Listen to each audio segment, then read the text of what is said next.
Que no somos nosotros, y se da en el contexto además de mediación y de aprendizaje, que son los dos temas.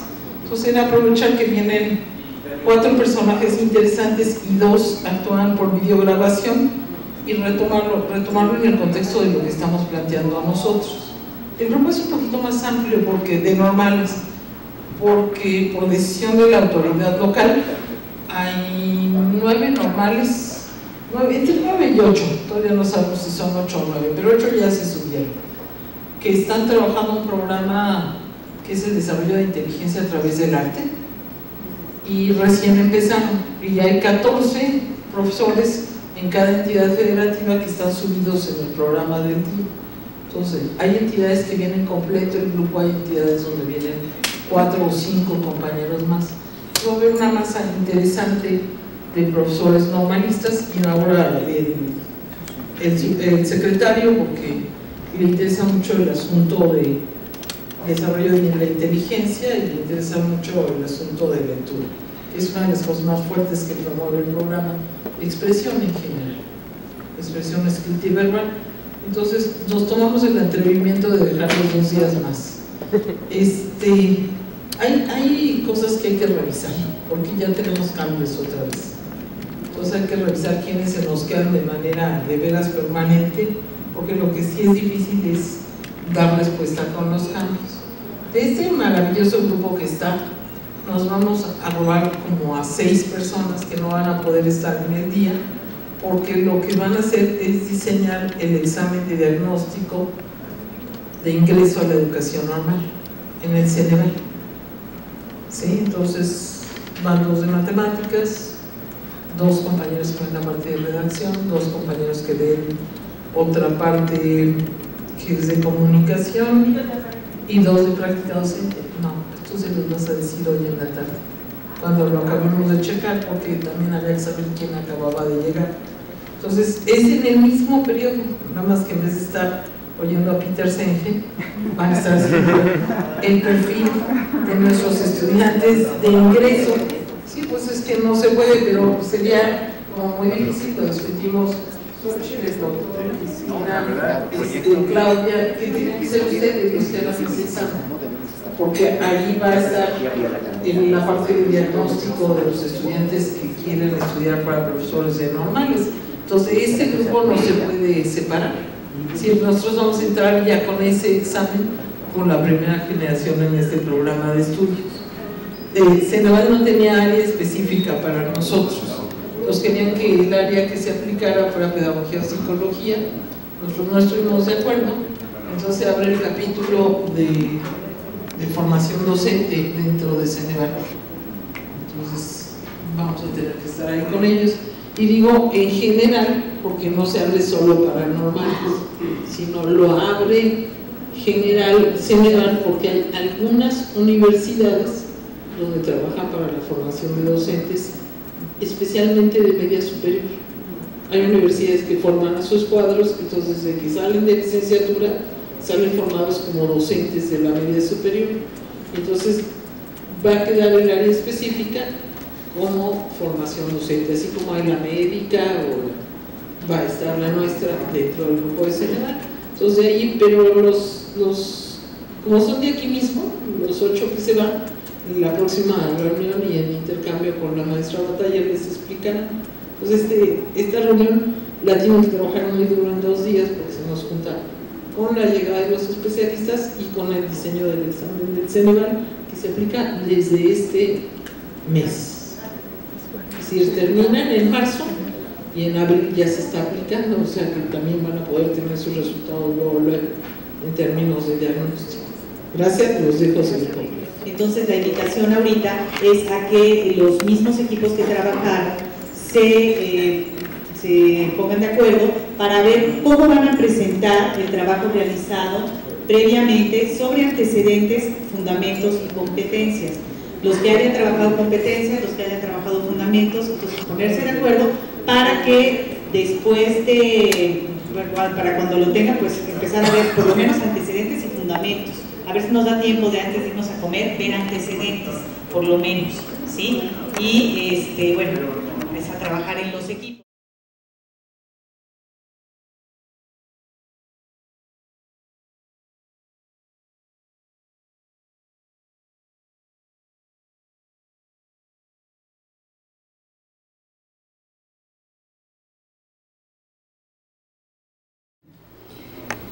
En la introducción, bueno, las líneas de trabajo que estaban propuestas son estas: datos de la primera etapa que evidencien las necesidades de formación de los docentes como un diagnóstico de necesidades de cambio, características del maestro, evaluaciones externas, nacionales e internacionales y práctica docente. Esos serán los 4 puntos que tendríamos que ir desarrollando a lo largo de la parte introductoria del modelo. Y bueno, nosotros rescatamos de los trabajos que se elaboraron en el equipo los elementos centrales que tiene el documento. Hay un planteamiento global en este documento donde se recupera la sociedad de aprendizaje, la cuestión de la incertidumbre y las demandas de innovación. En este documento también se define innovación, cuáles son las necesidades de aprendizaje, el docente del siglo XXI. Cómo se está construyendo el modelo o proyecto. Aquí también tenemos ya que ir precisando cómo tendríamos que definirlo con base en la conferencia que recibimos en la mañana del doctor Ángel, donde nos precisaba la necesidad de un modelo de formación y ponerle como corazón el proyecto educativo. Entonces tendríamos que repensar, replantear y seguir analizando la propuesta del doctor para que nos quedara en este sentido. Hay también otros aspectos relevantes en el documento, como son la cuestión de la flexibilidad, las competencias, la investigación. Se destacan algunos retos de la educación normal, el asunto de la investigación, incorporación a la sociedad del conocimiento. ¿A partir de qué? La investigación. Se habla también de la práctica docente, de un perfil de egreso, el tipo, rasgos, funciones. Y finalmente, y creo que esto nos va a quedar pendiente porque lo estamos construyendo a partir de la propuesta del doctor, en qué consiste lo nuevo del plan, proyecto y modelo. También coincidimos en que tendríamos que revisar nuevamente la definición de algunos conceptos que se trabajan en este documento. La fundamentación tiene 5 apartados: antecedentes, aquí era otro nombre, formación docente, formación permanente, y lo quisimos integrar en formación y profesionalización para dar idea de que no es un proceso acabado. Orientación crítica reflexiva, y enseguida les comentaré algunas cuestiones que encontramos ahí. Instituciones formadoras docentes, así estaban solamente los subtítulos de lo que le íbamos a poner a la fundamentación, y esto nos generó un poco de incertidumbre porque de repente no sabíamos cuando vivimos el trabajo qué ponerle a cada cosa, y había una parte que nos llevaba a recuperar otras cuestiones o a hablar de otras cosas que no aparecen en esos espacios. Ahorita que la maestra Inés comentaba, veíamos que hasta cosas que nosotros consideramos aquí en la fundamentación, ella la estaba retomando en la introducción. A lo mejor esa es la pertinencia de que la introducción sea al final, para evitar si nosotros estamos repitiendo ideas de ellas o si en la introducción debieran estar presentes. En el primero es antecedentes, y lo encontramos en dos situaciones que se van a encontrar, y quizás el nombre de antecedentes ya no es suficiente. Es como hacer una descripción diacrónica, sincrónica del momento en que está esta reforma.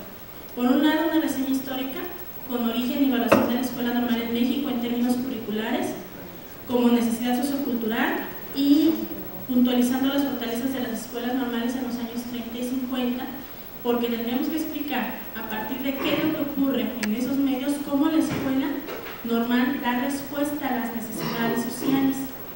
Y luego hacer un corte en este momento y hablar de toda la paradoja de la complejidad, de problemas de calidad, de desigualdad, del sistema permanentemente evaluado, de evaluación de la práctica docente, como para identificar en este momento cómo las escuelas normales deberán estar siendo conscientes de que es una sociedad del conocimiento y que esta lectura histórico-contextual, histórico-social, sea permanente, para que los maestros podamos explicarnos por qué las reformas son de momentos y van a estar en movilizaciones permanentes.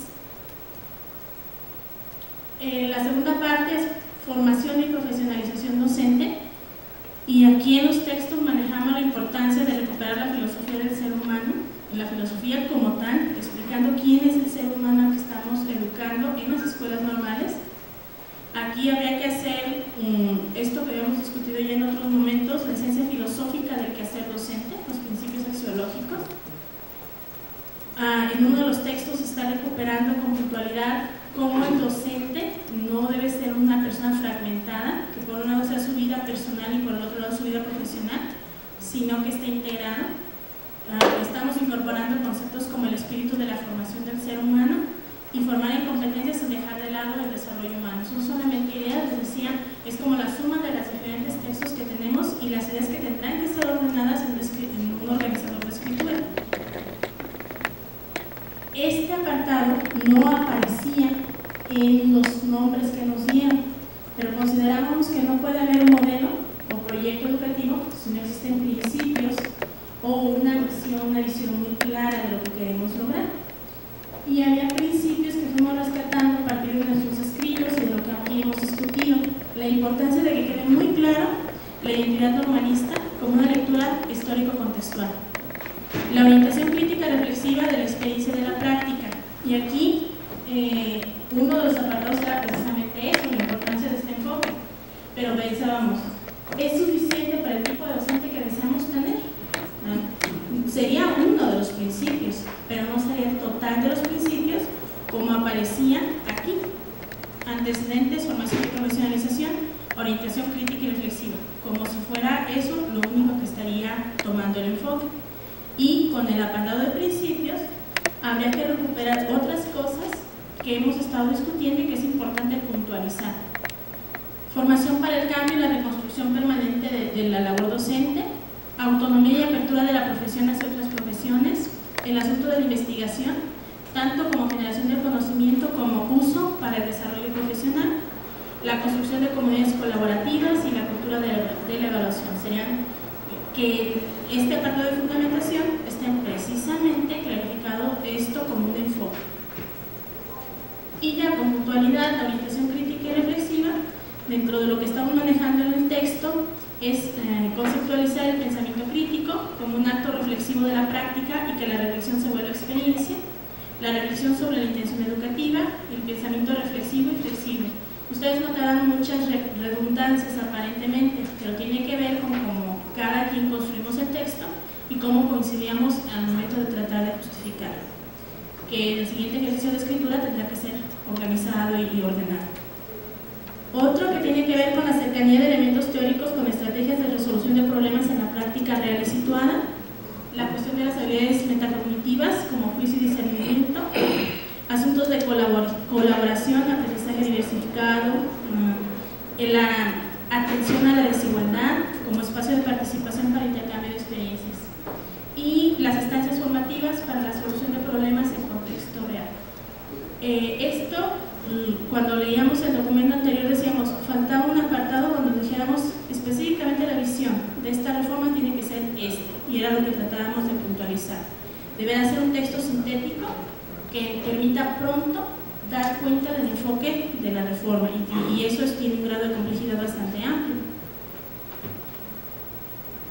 El último de los apartados se llamaba institución formadoras de docentes y nosotros tratábamos de pensar mejor como desafíos de la formación docente.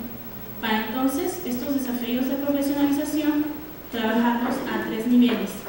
Profesionalizar el sistema educativo, como retos de la educación en México y sus aportes al conocimiento global, que como capítulo responde a lo que planteábamos en los antecedentes. Luego, profesionalizar las instituciones educativas como desarrollo organizacional y de gestión de las escuelas normales, y profesionalizar la tarea docente y ya específicamente los retos de los docentes en las escuelas normales. De todo este, así como listado de ideas, hay una buena parte ya trabajada como texto, y hay algunos que tienen 2 o 3 formas de escribirlo, y hay otros que nada más al momento de discutir dijimos, a esto también tendríamos que estarlo revisando. Así que pensamos a partir de aquí hacer una estructura más clara, ver qué sí pertenece, qué se puede organizar, y entonces regresar a los textos que estuvimos trabajando de manera individual. Y esos son nuestros avances. Conoce con profundidad los contenidos y la articulación interna que guardan los saberes disciplinarios de cada una de las asignaturas para el logro de las competencias específicas del nivel. Diseña, aplica y evalúa situaciones de aprendizaje para favorecer el desarrollo de habilidades comunicativas con base en los enfoques pedagógicos de cada asignatura. Y bueno, ya empezamos a encontrar más especificidades. Diseña, aplica y evalúa situaciones de aprendizaje para favorecer el pensamiento matemático infantil con base en el enfoque pedagógico de la asignatura. Diseña, aplica y evalúa situaciones de aprendizaje para desarrollar el pensamiento matemático con base en el enfoque pedagógico. Utiliza el lenguaje propio de las ciencias naturales y sociales para diseñar y aplicar y evaluar situaciones de aprendizaje para la exploración y el conocimiento del mundo natural y social. Utilizan el lenguaje propio de las ciencias naturales y sociales para diseñar, aplicar y evaluar situaciones de aprendizaje.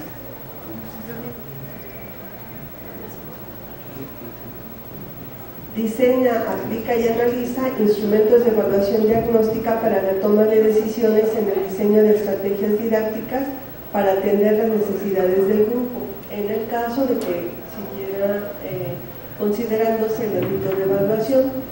Y bueno, nos faltan todavía algunos campos formativos que ya no pudimos seguir desarrollando. En el caso de preescolar, expresión y apreciación artística, desarrollo físico y salud, y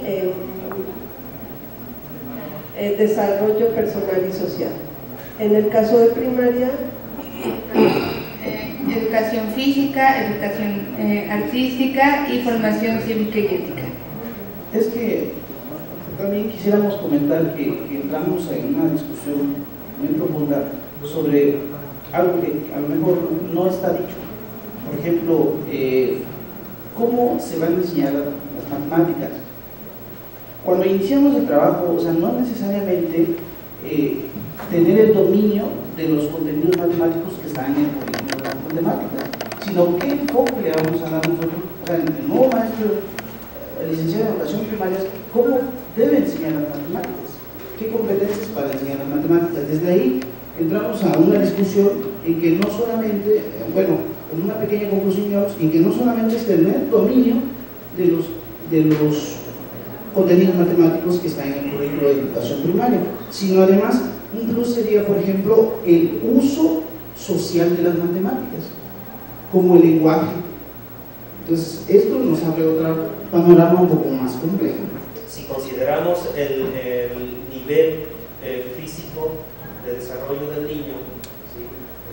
Como también su nivel de adquisición de conocimientos con base en su contexto, encontramos que difícilmente los docentes de preescolar vamos a lograr tener conocimiento pleno de que si les desarrollamos una competencia, puesto que en esta edad que estamos hablando de los 0 a los 6 años que actualmente tiene nuestro modelo educativo, encontramos que no podemos en verdad con conocimiento de causa decir que un niño ya desarrolló alguna competencia, pero sí podemos notar que sí se le fomentaron, y esto permite a que cuando él ingrese a la primaria descubrir en qué medida él rápido adquiere, por ejemplo, la lectura y la escritura.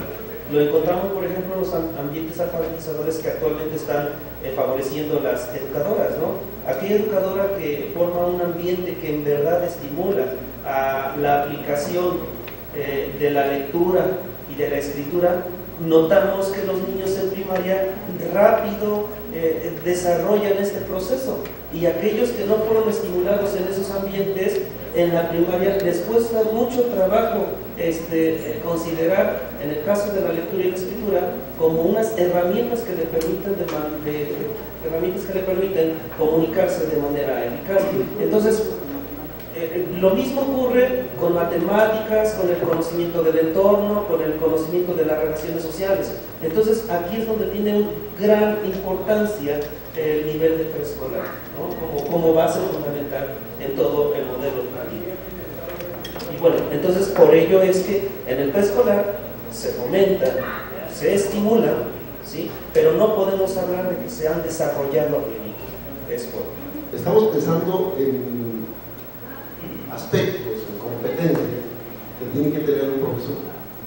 Y a mí me parece que en cierta medida los de preescolar no son menos, los maestros ni deben saber menos que el profesor de primaria. Eso por un lado. Eso por un lado. Segundo, es otra cosa, un tanto diferente. Lo que tiene que ver con los estándares curriculares para cada nivel educativo. Yo quiero hacer un comentario al respecto porque además es público, está en versión preliminar, pero es público, y hay un documento que está editando la Secretaría de Educación Pública que se llama Estándares Curriculares para la Educación Básica en México, donde sí queda con mucha precisión qué deben de saber los niños, y hacen 4 cortes. El primer corte es para tercero de preescolar, el segundo corte es para tercero de primaria, el tercer corte es para sexto de primaria, y el último corte es para tercero de secundaria. Es decir, son dos cosas complementarias, pero que tienen su especificidad. Es decir, los estándares curriculares para la educación básica indican niveles de logro en cada uno de los niveles educativos. Por otro lado, el profesor o los profesores tienen que ser competentes para que reconozcan esos niveles de logro y al mismo tiempo tengan esos dominios específicos. No, precisamente porque nosotros ya tuvimos la experiencia, exactamente la misma experiencia que el equipo, caímos en algún punto aquí en decidir que lo mismo tenía que ser un maestro de preescolar que un maestro de primaria, y en términos amplios sí, que ahí está lo genérico, efectivamente. Y aquí comentábamos el papel que debe tener los aprendizajes esperados, precisamente cuando pensamos hasta dónde el pensamiento matemático de preescolar y hasta dónde el pensamiento matemático de primaria. Bueno, aquí vienen los aprendizajes esperados y eso ya están expresados en los planes de estudio y en los programas, ¿no? Ahí están los referentes. Creo que tendríamos como que anclarnos un poquito en esos referentes de aprendizajes esperados sin necesariamente limitarnos a ellos, pero sí están establecidos esos niveles que desde un plan de estudios ya plantea hasta dónde, hasta qué nivel, hasta qué límite, hasta qué punto debe llegar un niño que egresa o que ingresa al tercer grado de primaria, ¿no? Y me parece que eso podría ayudarnos mucho. En el caso nuestro nos ayudó un poquito a darnos cuenta que si bien es cierto, esto es verdad, eso que ustedes ponen ahí es cierto, pero eso es genérico. Pero el pensamiento matemático que vamos a desarrollar en un niño de preescolar no es, ni puede ser, ni debe ser el que nosotros vamos a desarrollar en un niño de quinto, sexto de primaria. Y en ese sentido, sí, las especificidades nos tienen que llevar hasta los contenidos curriculares y los aprendizajes esperados ya establecidos en los planes de estudio de esto. No desconocemos, sin ser especialistas en todo, no desconocemos por qué procesos atraviesa el desarrollo de los pequeños. Sin embargo, el tiempo tampoco fue a nuestro favor. Como les decía, ya llevábamos casi 3 competencias genéricas y nos volvimos a regresar para volver a iniciar.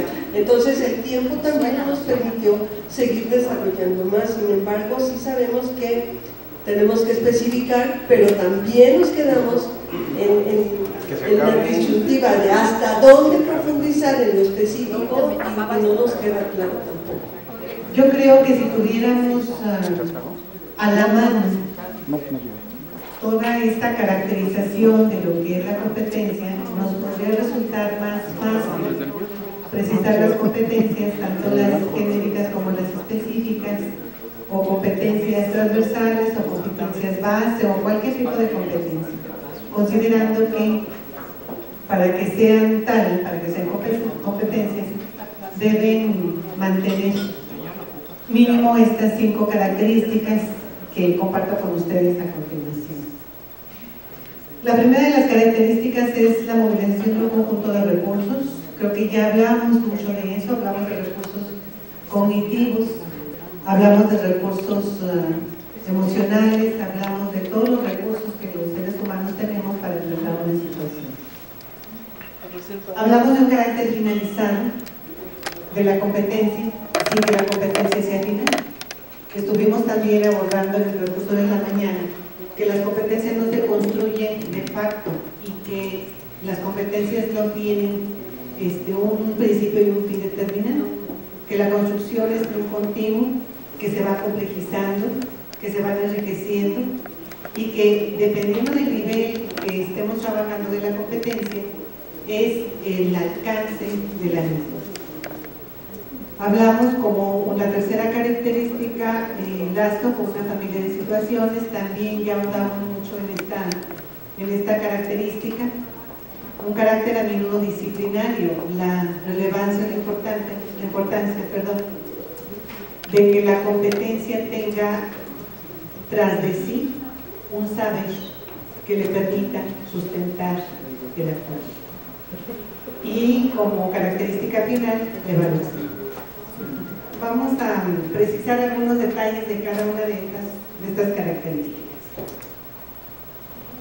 Cuando hablamos de la movilización de un conjunto de recursos, nos referimos a conocimientos, saberes, de experiencia, esquemas, automatismos, capacidades, saber hacer, saber actuar, etc.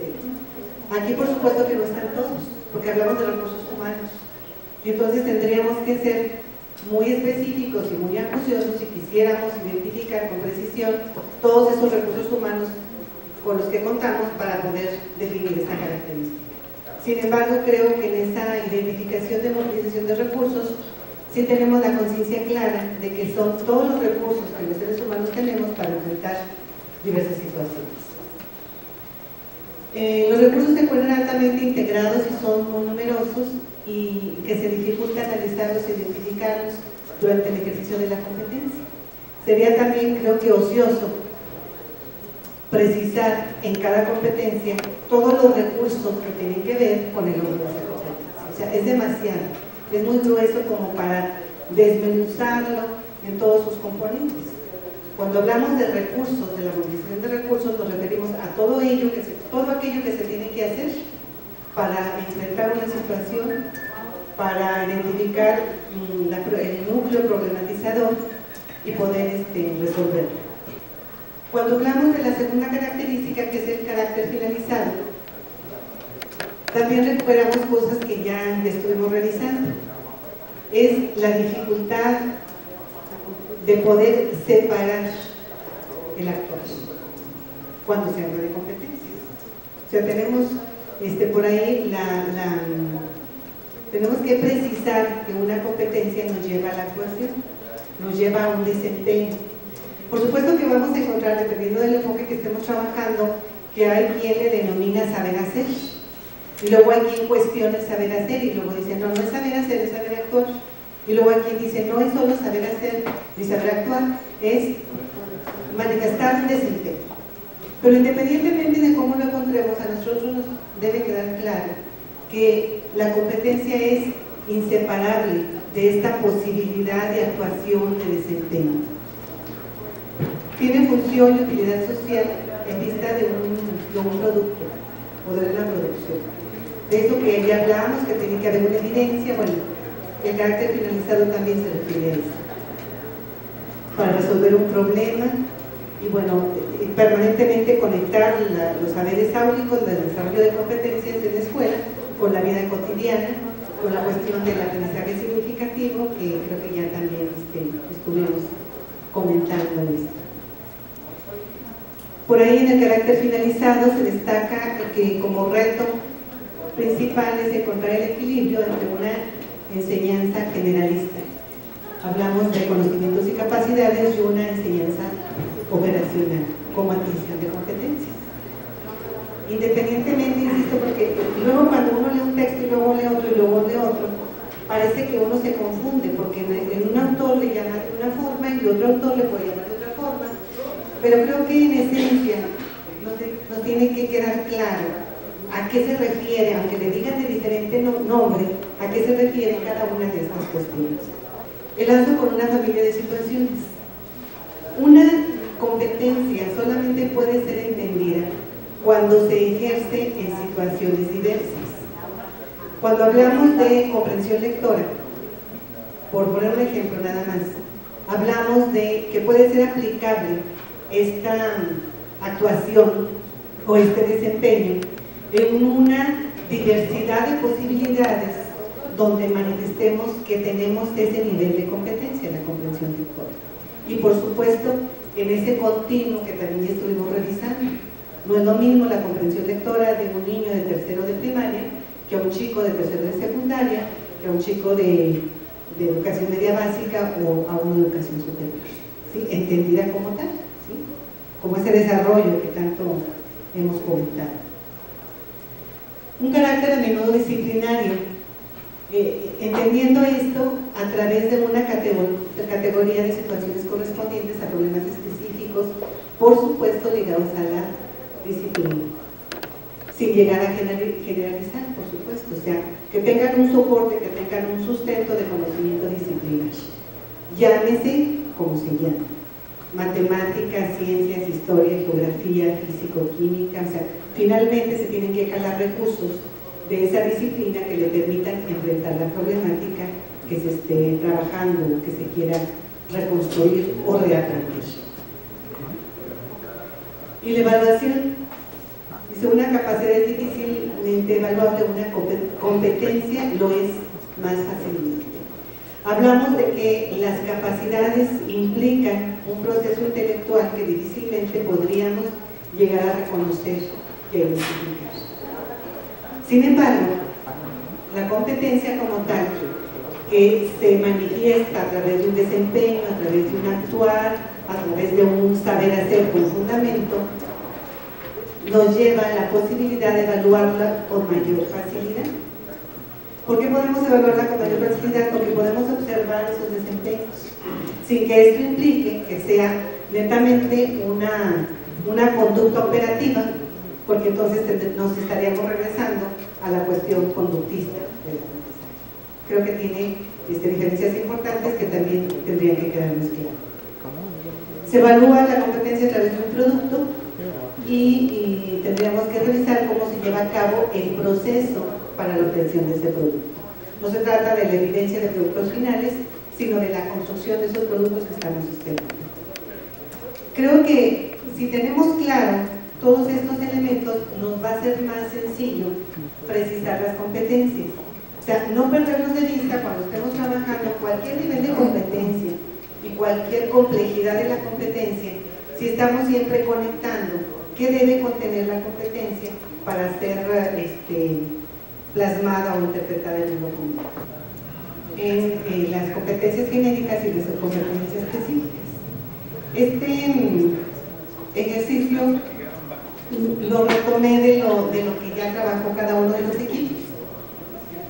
Primero identificamos las dimensiones, ámbitos y saberes, eso no nos tocamos, ya nada más los pasamos como estaban. Identificamos una competencia genérica y la elegimos. La competencia genérica dice, trabaja colaborativamente con los padres de familia y la comunidad en el diseño de actividades, valorando en el entorno la pluralidad y riqueza cultural que caracterizan al pueblo mexicano. Es una competencia. Tendríamos que identificar en esta competencia genérica la caracterización que revisamos ahorita, a ver si está planteada como una competencia, independientemente de la redacción, porque finalmente creo que eso sería como parte de una corrección de estilo o de una cosa así más irrelevante. ¿Se acuerdan de las 5 características? Movilización de recursos. El estudiante tendría que movilizar sus recursos para trabajar colaborativamente con padres de familia, con la comunidad, en el diseño de actividades, valorando el entorno y la pluralidad, etc. ¿Sí? O sea, tiene la primera característica. ¿Sí? La segunda característica, ¿cuál era? El carácter finalizado. ¿A qué compete el carácter finalizado? Un proceso de construcción. Ok. En este sentido, en este planteamiento de esta competencia específica de preescolar, podemos observar ese proceso continuo, permanente, ¿sí? O sea, no estamos hablando de algo acabado, sino estamos observando, estamos planteando la posibilidad de observar esta competencia como proceso. ¿Sí lo tiene? Okay. La tercera característica de las competencias. La familia de situaciones. ¿Podría aplicar esta competencia de mantener diálogos argumentados con compañeros, padres de familia? Incluso está explícito, ¿sí? O sea, una competencia de mantener diálogos argumentados que pueda implementar con padres de familia, que pueda implementar con compañeros, que pueda implementar, ¿está planteada en esta competencia? Aparece, ¿verdad? Es explícito. La siguiente.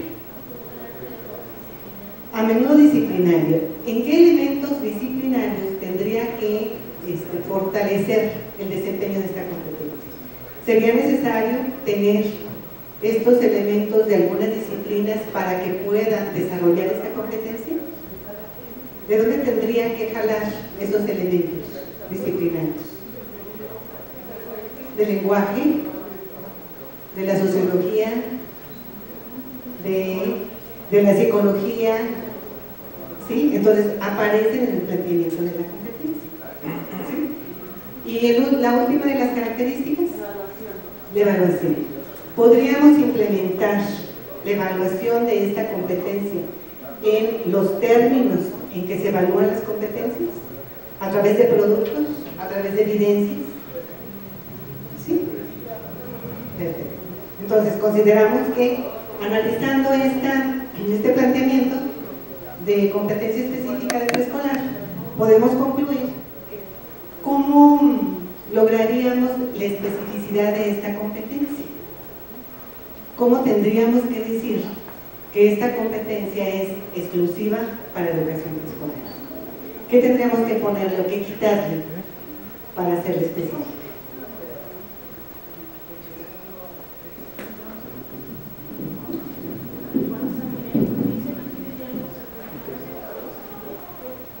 Pudiéramos ser específicos y precisar. Esa sería una forma. Otra forma.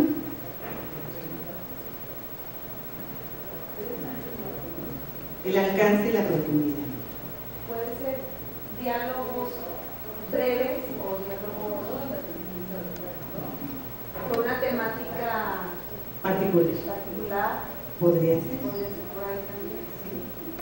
O sea, tendríamos que pensar en ese continuo, en ese desarrollo de competencias y cómo visualizamos el logro de la competencia genérica, la competencia global, y esto que sea un avance, digamos, un avance para el logro de la competencia genérica.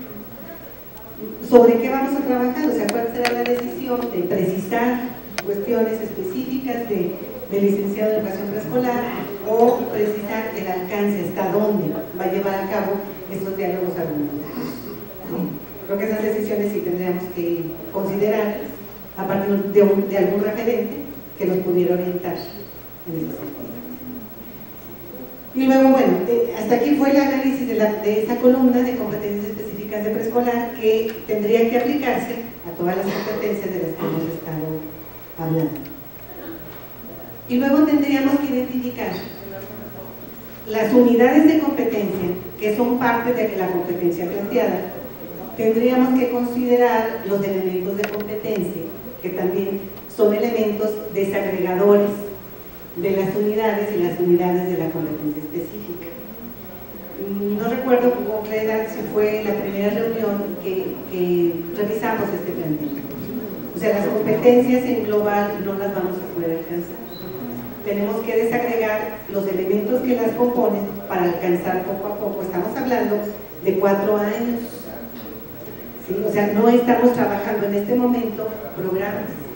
Estamos trabajando la visión de la formación del estudiante de la normal en 4 años. Entonces creo que sí sería pertinente llevar a cabo un análisis. Yo no sé si el análisis se va a dejar hasta acá, hasta los elementos mínimos, no lo sé. La cuestión de los objetivos, porque luego también nos perdemos en encontrar un objetivo que dé cuenta de lo que queremos plantear como competencia. Y esto, bueno, ya está desfasado, lo que ustedes quieran, lo que le manden, sin embargo, se mantiene vigente para identificar justamente logros de alcance, niveles de desempeño y, por supuesto, competencias. Entonces, no nos estorba los verbos que podríamos utilizar si queremos precisar algunas de las competencias. Tampoco sin ajustarnos así de manera estricta a la propuesta de la taxonomía, pero creo que puede ser un elemento que nos puede ayudar. ¿De la caracterización? No creo que el profesor autor está hablando incluso me gustaría saber cuáles son las fuentes de donde tú obtuviste estas concepciones. Se trabaja otro documento de Philip Johanna, trabaja la Escuela de Quebec, también con el enfoque de competencias, en el que hay coincidencias, muchas coincidencias con la escuela francesa. También de ahí podríamos recuperar algunos elementos. También hay grandes coincidencias en la caracterización de las competencias. Y luego revisar de estas competencias cuáles son afines con la propuesta de Togo, porque bueno, finalmente está ahí y ocupa un lugar importante en las reformas, no lo podemos desechar. Yo creo que aquí también el criterio de hasta dónde nos adherimos a una propuesta o qué de la propuesta recuperamos, si ya es una responsabilidad nuestra, sin perder de vista que tendríamos que establecer el referente en cada uno de los elementos que jalemos de los marcos teóricos.